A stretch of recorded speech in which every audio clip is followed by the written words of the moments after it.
اعوذ باللہ من الشیطان الرجیم بسم اللہ الرحمن الرحیم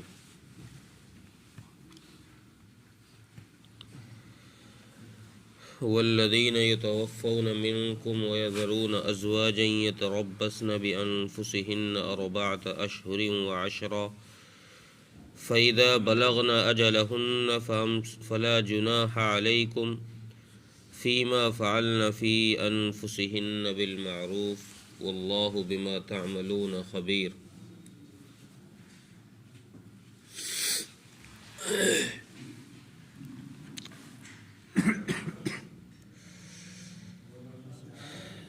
پچھلی آیت میں مدت رضاعت کا مسئلہ بیان کیا گیا تھا کہ عورت بچے کو کتنے دن دودھ پلانے سے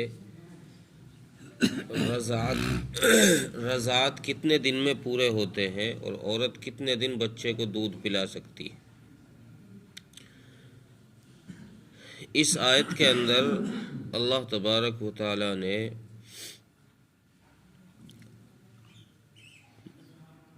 ان عورتوں کے مسائل بیان کیے ہیں جن کے شوہروں کی وفات ہو جائے تو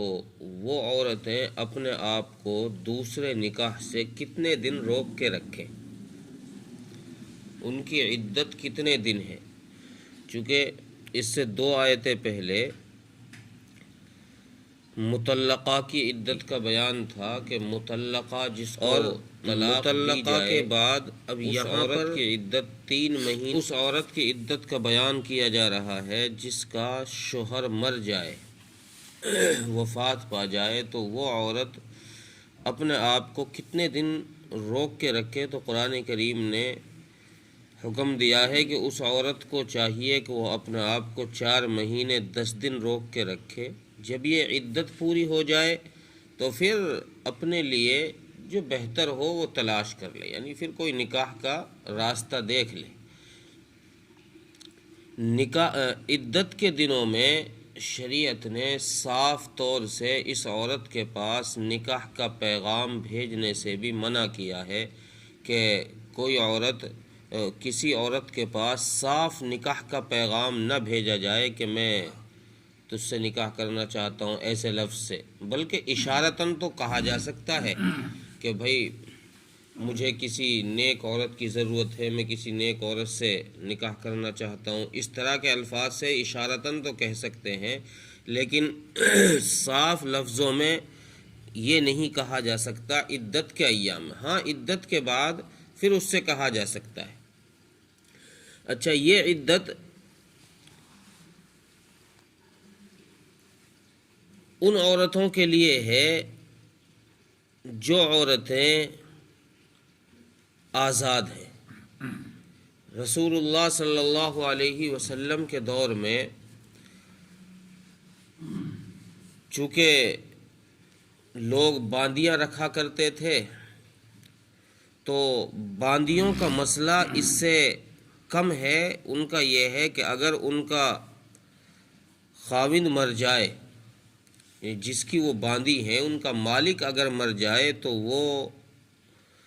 باندیاں اپنے آپ کو 2 مہینے اور 5 دن روک کے رکھیں گی۔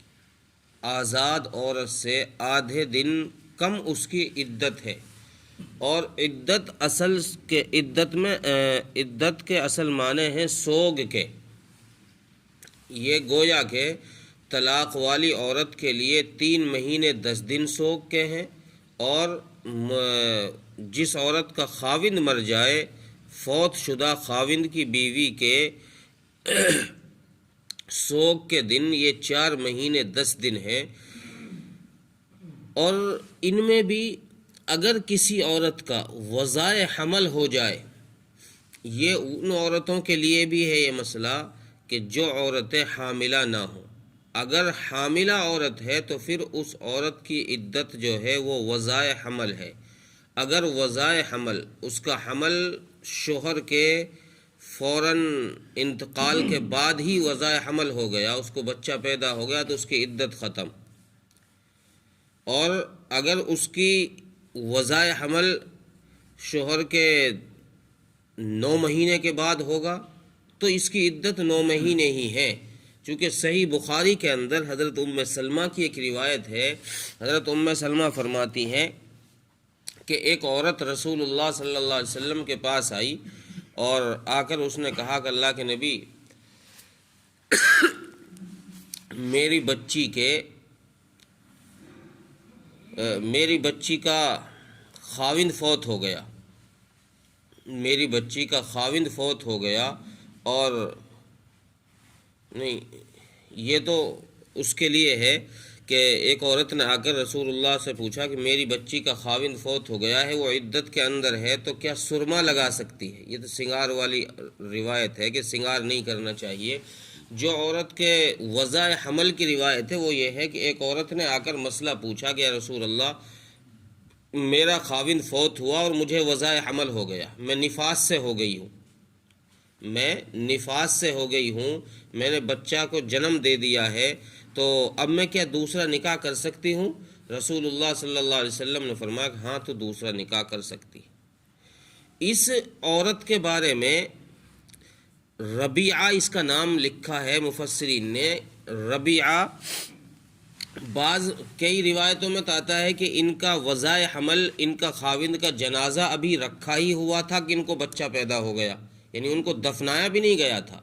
اتنی جلدی ان کو بچہ پیدا ہو گیا۔ بعض روایتوں میں ہے کہ نہیں 15 دن کے بعد، یا بعض روایتوں میں یہ ہے کہ 40 راتوں کے بعد اس کو بچہ پیدا ہوا، لیکن سب کا اتفاق یہ ہے کہ ان کو بچہ پیدا ہوتے ہی ان کی عدت مکمل کر دی گئی، اور رسول اللہ صلی اللہ علیہ وسلم نے پھر ان کو اجازت دے دی کہ اگر تم نفاس سے ہو، یعنی تمہیں وضع حمل ہو چکا ہے، تو اب جا کر تم دوسرا نکاح تلاش کر لو۔ اور عدت کے اندر سنگار کرنا منع کیا گیا ہے، صرف اس عورت کو جس کو طلاق رجعی دی گئی ہو، اس عورت کے لیے تو اجازت ہے کہ وہ سنگار کر سکتی ہے۔ جس کو طلاق رجعی دی ہو اس کے شوہر نے، اور وہ عدت کے اندر بناؤ سنگار کرے، تو اس کے لیے جائز ہے، چونکہ اس کا شوہر اسے لوٹا سکتا ہے۔ لیکن اگر کسی عورت کو طلاق بائن پڑ گئی ہو، جس میں رجعت کا حکم ہی نہیں ہے کہ اب وہ اس کو واپس لوٹا ہی نہیں سکتا، یا اسی طریقے سے مطلقہ بیوی، فوت شدہ خاوند کی بیوی، اس کو بھی سنگار کرنے کی اجازت نہیں ہے۔ ان دونوں کی عدت میں فرق یہ ہے کہ جو طلاق بائن والی عورت ہے، اس کے لیے حکم یہ ہے، امام اعظم ابو حنیفہ رحمۃ اللہ علیہ کے نزدیک تو ان دونوں کو ہی جائز نہیں ہے سنگار کرنا، نہ طلاق بائن والی عورت کو اور نہ اس عورت کو جس کا خاوند فوت ہو گیا ہو۔ دونوں کے لیے امام ابو حنیفہ رحمۃ اللہ علیہ فرماتے ہیں کہ ان کے لیے سوگ واجب ہے، سنگار جائز نہیں ہے، کہ یہ کسی طریقے کا بھی سنگار نہیں کر سکتی۔ جب طلاق بائن والی عورت کے متعلق فقہا کا اجماع اس بات پر ہے کہ یہ عورت نہ دن میں نہ رات میں بغیر شدید مجبوری کے گھر سے باہر نہیں نکل سکتی۔ طلاق بائن والی عورت جس کو طلاق بائن پڑ گئی ہے، بغیر شدید مجبوری کے یہ عورت گھر سے باہر نہیں جا سکتی، دن میں بھی، رات میں تو اجازت ہی نہیں ہے اس کو، دن میں بھی بغیر شدید مجبوری کے یہ باہر نہیں جا سکتی۔ ہاں، جس عورت کے جو طلاق بائن والی نہیں ہے بلکہ وہ فوت شدہ خاوند کی بیوی ہے، اس کا خاوند فوت ہو گیا ہے، تو سنگار کی اجازت تو اسے بھی نہیں، لیکن اسے یہ اجازت ہے کہ یہ کسی کام سے، اپنا کوئی گھر کا کام ہو یا کوئی اور ضروریات ہوں، تو اس کے لیے یہ عورت رات میں یا دن میں گھر سے نکل سکتی، اپنے اس جگہ سے جہاں یہ عدت میں بیٹھی ہے وہاں سے باہر جا سکتی ہے۔ لوگوں نے عام طور سے اس مسئلے میں سستی اور کوتاہی یہ کر رکھی ہے کہ عدت کو یہ سمجھتے ہیں کہ عدت ہے کسی کونے کے اندر عورت کو چپکا کے بٹھا دینا کہ اب یہ یہاں سے باہر نہیں جائے گی۔ حالانکہ صحیح مسئلہ یہ ہے کہ مطلقہ بیوی، طلاق بائن والی عورت کی عدت میں تھوڑی سختی ہے، اس میں یہ ہے کہ وہ بغیر شدید مجبورہ کے، بغیر سخت ضرورت کے وہ گھر سے باہر دن میں بھی نہیں نکل سکتی، لیکن فوت شدہ عورت جو ہے جس کا خاوند فوت ہو گیا اس کے لیے یہ گنجائش ہے کہ وہ اس کو سوگ تو ہوگا. اس کو سوگ کا مطلب ہے اصل سنگار نہ کرنا، بناؤ سنگار نہ کرنا، چونکہ اس کے لیے علماء نے لکھا ہے کہ عورت نہ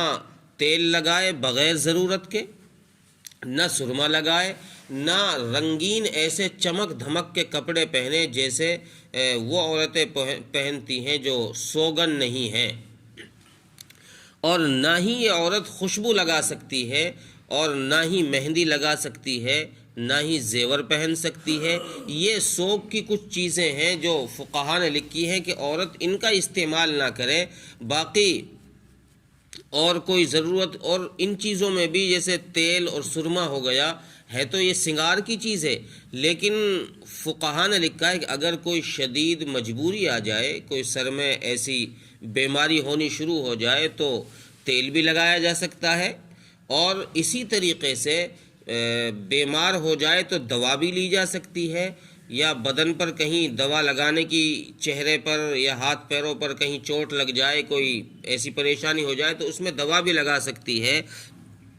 اسی طریقے سے سرمے کا حکم ہے کہ سرما بھی اگر کسی عورت کو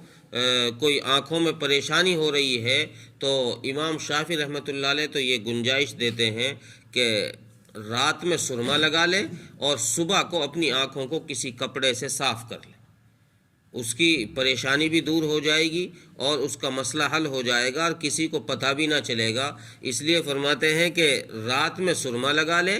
اور صبح کو پونچھ لے. لیکن امام ابو حنیفہ رحمۃ اللہ علیہ فرماتے ہیں کہ پونچھنے کی ضرورت نہیں ہے، اس نے مجبوری کی وجہ سے لگایا ہے، اور اس نے کسی کو دکھانے کے لیے یا لبھانے کے لیے کسی کو نہیں لگایا. اس لیے شدید مجبوری میں یہ گنجائش ہے کہ یہ عورت سرما لگا سکتی ہے. اور رہا مسئلہ منہ پہ، چہرے پہ یا ہاتھ بدن پہ کہیں دوائی لگانے کا، اس میں بھی یہی حکم ہے کہ شدید مجبوری کی وجہ سے کوئی ضرورت ایسی آن پڑے کہ جس سے عورت اپنے آپ کو محفوظ نہیں محسوس کر رہی ہو، تکلیف محسوس کر رہی ہے، تو ایسی صورت میں یہ جائز ہے کہ وہ عورت اپنے اوپر دوائی بھی لگا سکتی ہے. اور اس کے لیے ایک روایت حضرت ام سلمہ رضی اللہ عنہا کی، مفسرین نے ایک روایت نقل کی ہے کہ حضرت ام سلمہ رضی اللہ عنہا جب ایام کے اندر عدت کے دنوں میں تھی ابو سلمہ کے انتقال کے بعد، تو رسول اللہ صلی اللہ علیہ وسلم ان کے پاس نکاح کا پیغام لے کر گئے. اپنے نکاح کا پیغام رسول اللہ صلی اللہ علیہ وسلم ان کے پاس لے کر گئے، اور انہوں نے منہ پر کوئی چیز لگا رکھی تھی. انہوں نے منہ پر، اپنے چہرے پر کوئی چیز لگا رکھی تھی، اور اس کو رسول اللہ صلی اللہ علیہ وسلم نے پوچھا کہ ام سلمہ یہ کیا لگا رکھا ہے؟ تو انہوں نے کہا کہ یا رسول اللہ فلاں چیز ہے، اور یہ میں نے اس لیے لگائی ہے کہ چہرے پہ خشکی نہ بنے، میرا چہرہ خشک نہ ہو، میں نے اس لیے چہرے پہ اس کو لگایا ہے. تو رسول اللہ صلی اللہ علیہ وسلم نے ان کو اس کے لگانے کی اجازت دے دی. تو اس حدیث سے فقہا نے یہ مسئلہ نکالا ہے کہ اگر کسی کے چہرے پہ یا ہاتھ پیروں پہ، بدن پہ کہیں پر بھی کوئی ایسی پریشانی ہو جائے جس سے اسے تکلیف محسوس ہو رہی ہو تو وہ دوا بھی لگا سکتا ہے، یا کوئی ایسی کریم ہو جس کے ذریعے سے اس بیماری کو، اس خشکی وغیرہ کو بھگایا جا سکتا ہے تو اس کو بھی استعمال کیا جا سکتا ہے. اب رہا مسئلہ یہ کہ ایام عدت کو شمار کیسے کیا جائے گا، یہ ایک بہت سنگین مسئلہ ہے جس میں ہمارے لوگ بہت سستی اور کوتاہی دکھاتے ہیں. ایام عدت کے اندر، ایام عدت کا شمار فقہا نے لکھا ہے کہ اگر خاوند کا انتقال چاند رات والے دن ہوا ہے، اگر خاوند کا انتقال چاند رات والے دن ہوا ہے تو اب یہ عورت جو ایام گزارے گی اس کی گنتی چاند کے حساب سے ہی ہوگی، چاند کے دنوں سے. لیکن اب اس کی گنتی میں فرق یہ ہوگا کہ مہینہ اگر 29 کا ہے چاند والا تو 29 دن، اس کے پورا 30 دن ہو جائیں گے، یعنی مہینہ ہو جائے گا اس کا. اور اگر 30 دن کا ہے تو پھر تو 30 دن کا مہینہ ہو ہی جائے گا اس کا. اس کی گنتی جو کی جائے گی وہ چاند کی تاریخ کے حساب سے کی جائے گی، اور مہینے کو 30 اور 29 کے حساب سے ہی گنا جائے گا. یعنی 29 کا ہو جب بھی وہ اس کا مہینہ ہو گیا، یعنی اس کے ایک دن کم ہو گئی. اور اگر اس حساب سے 4 مہینے 10 دن یہ عدت گزارے گی. لیکن اگر کسی کا خاوند کا انتقال چاند رات والے دن نہیں ہوا، اس سے آگے پیچھے ہوا ہے، تو اب یہ عورت جو عدت گزارے گی وہ 130 دن عدت گزارے گی. چونکہ اب سارے دن، وہ سارے مہینے جو 4 مہینے ہیں ان میں سارے مہینوں کو 30 دن کا ہی شمار کیا جائے گا. اب 29 دن کا حساب نہیں ہوگا. مسئلہ سمجھ آیا؟ جی. اگر خاوند کا انتقال چاند رات کے علاوہ کسی اور دن میں انتقال ہوا ہے تو اب یہ عورت جو عدت گزارے گی یہ 130 دن عدت کے گزارے گی، اور اس کا ہر مہینہ 30 دن کا ہی گنا جائے گا. خواہ وہ 29 کا چاند نظر آ گیا ہو، خواہ 30 کا نظر آیا ہو، اس کا حساب جو ہے وہ 30 دن کے حساب سے لگایا جائے گا. اگر خاوند کا انتقال چاند رات والے دن ہوا ہے تو پھر مہینے کی ایک دن میں وہ کمی ہو جائے گی جو 29 کا چاند نظر آئے گا، اس میں 30 کا حساب لگانے کی ضرورت نہیں ہے. عدت کے گزرنے کے بعد آخر میں اللہ تعالیٰ نے پھر یہ حکم دیا کہ جب اس کی عدت پوری ہو جائے تو پھر تم پر کوئی حرج نہیں ہے اس بات میں کہ یہ عورت جب اگر اپنے لیے پھر کوئی نکاح کا انتظام کرے، کوئی نکاح کے لیے تلاش کرے تو پھر یہ کر سکتی ہے، تم اس کو روک نہیں سکتے. اچھا، فلا جناح علیکم کہہ کر اس طرف اشارہ کیا ہے کہ اگر یہ عدت کے اندر یا عدت کے بعد کوئی خلاف شرع کام کرے تو جو وارث ہیں ان کے اوپر واجب ہے اس عورت کو اس خلاف شرع کام سے روکنا. اب چاہے وہ نکاح کا ہی طریقہ ہو، نکاح اگر یہ کرنا چاہتی ہے، جیسے شریعت نے عدت کے ایام میں کھلے لفظوں میں نکاح کا پیغام بھیجنے سے بھی منع کیا ہے کہ بھئی کھلے لفظوں میں تم نکاح کا پیغام بھی ایام عدت کے اندر نہ بھیجو. تو اگر یہ عورت اپنی نکاح کی خواہش ظاہر کرے یا کوئی اور آدمی اس کے پاس صاف لفظوں میں نکاح کا پیغام بھیجے تو اب وارثوں پر لازم اور ضروری ہے کہ اس عورت کو اس کام سے روکا جائے، چونکہ یہ خلاف شرع ہے. اسی طریقے سے ایام عدت کے بعد اگر عورت اپنا نکاح کا پیغام کسی اور جگہ بھیج رہی ہے یا اپنا نکاح کرنا چاہ رہی ہے اور وہاں خلاف شریعت ہو رہا ہے، شریعت کے خلاف ہو رہا ہے، تو اس کے وارثوں کے ذمے واجب ہے کہ اس کے وارث اس خلاف شرع کام کو روکیں، اور اگر نہیں روکیں گے، اس نے وہ کام کر لیا تو جیسے گناہ اس عورت کو ہوگا ویسا ہی گناہ اس عورت کے وارثوں کو بھی ہوگا. جو اس کے وارث ہیں جن کی ذمہ داری تھی ان پر بھی یہی گناہ ہوگا. اور اگر تم نے بے فائدہ بغیر بات کے اس کو پریشان کیا، وہ جائز طریقے سے کرنا چاہ رہی تھی نکاح اور تم نے خامہ کا ٹانگ لگا دی، اس کو نکاح نہیں کرنے دیا، تو پھر اللہ تعالیٰ نے آخر میں فرمایا واللہ بما تعملون خبیر. پھر یہ بات یاد رکھو کہ اللہ تعالیٰ تمہارے کاموں کی خبر رکھتے ہیں. تم جو کر رہے ہو وہ کسی کے بھلے کے لیے کر رہے ہو یا برے کے لیے کر رہے ہو، تمہاری نیت کیا ہے، تم کرنا کیا چاہتے ہو، کسی کے ساتھ بھلائی کرنا چاہتے ہو یا برائی کرنا چاہتے ہو. تو آخر میں فرمایا کہ اللہ تعالیٰ تمہارے کاموں کی خبر رکھتے ہیں. ترجمہ دیکھیں، والذین یتوفون منکم، اور